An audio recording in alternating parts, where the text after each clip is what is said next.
Today I'm going to explain an action drama comedy film called Big Brother. So the story goes like this. Henry has returned to Hong Kong after serving in the US military for years.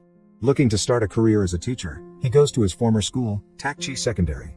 The principal notes that he doesn't have experience in teaching. But after being shown a recommendation letter from a higher official, he is given the job.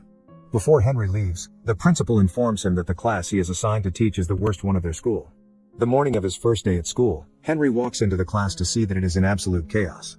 Some students are sleeping, others are singing, some are playing video games, while a good number of them are cooking ramen on a portable stove. Even after the teacher walks in, they completely ignore him and continue what they are doing. Henry tries to get their attention, but they pretend to not hear him. He gives up trying to divert their attention and goes around the classroom commenting on the things they are already doing. The students who are cooking are asked to eat less ramen because it contains too much sodium. Henry then approaches a guy named Zufa playing ukulele and helps him with it. Similarly, he warns a gamer kid against the radiation he might receive from staring at the screen all day. When the students finally start listening to him, he introduces himself and writes his name and phone number on the board. The students laugh because his handwriting is ugly. Then, someone from the students calls him and asks him to leave the class, but Henry laughs it off.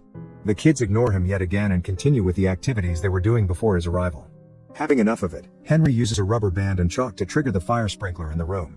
The students quickly spread out to keep themselves from getting wet. He finally gets their full attention and officially welcomes them to his class.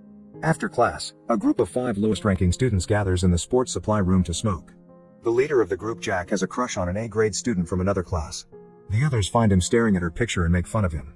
The group has a rivalry with the rich and spoiled kids from the school's basketball team.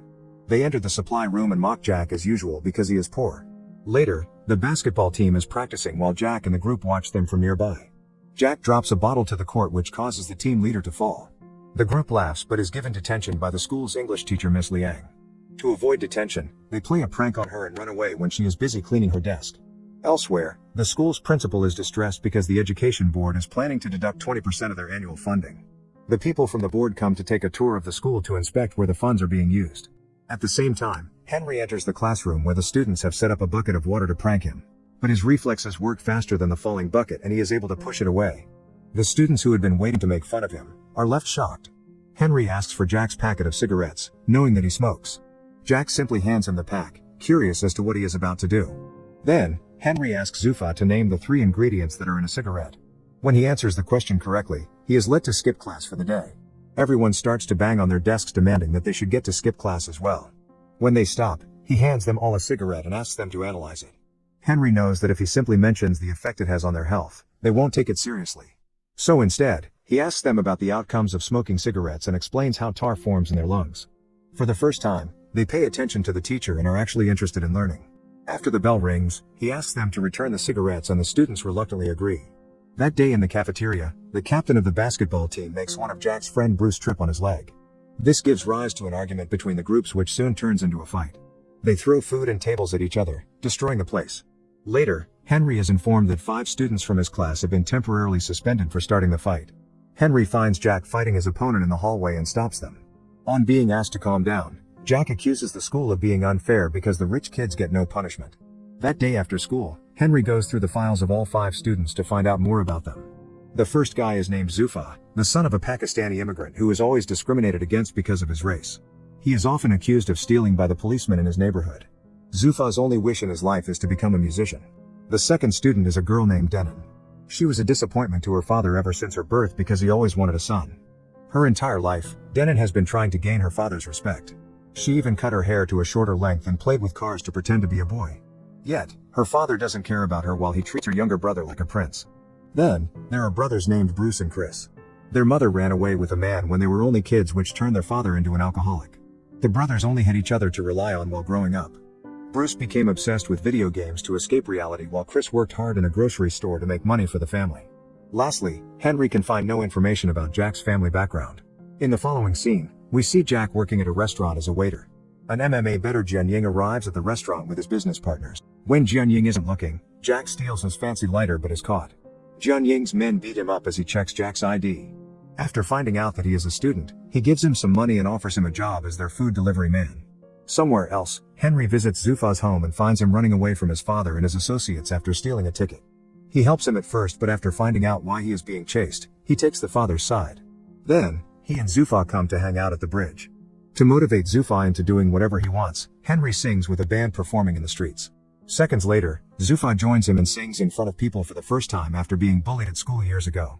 Meanwhile, Bruce and Chris's father comes home late like always and orders them to bring him a beer from the store. When the brothers refuse, he yells at them to get out of his house.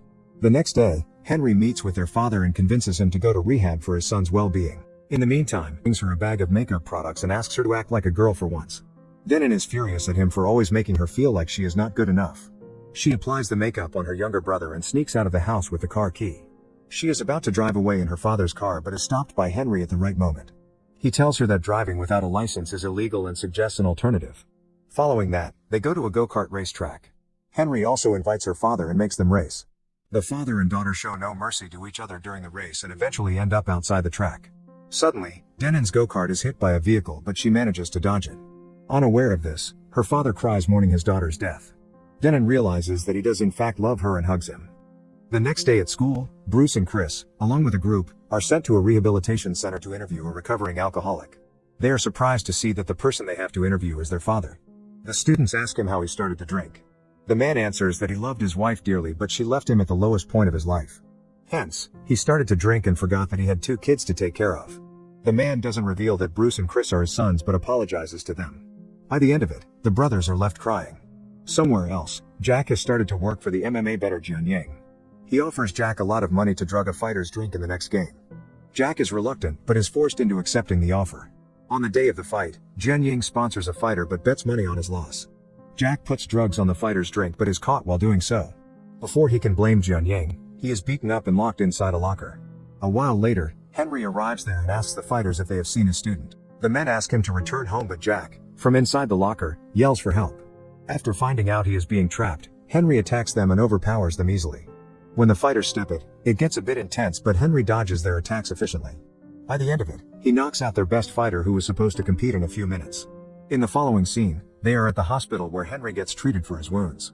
Jack tries to reveal the truth about Jian Ying but is made to shut up. The news makes it to the television and Henry starts being known as the man who beat up a professional fighter to save his student.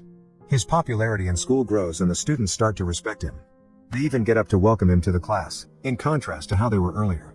A flashback shows us that Henry used to be a prankster when he was in school. He even threw water balloons at a student who was playing piano for the parents in an event. Later, he fought the same student and broke his hand. He was suspended for the fight, after which he had to fly to the States.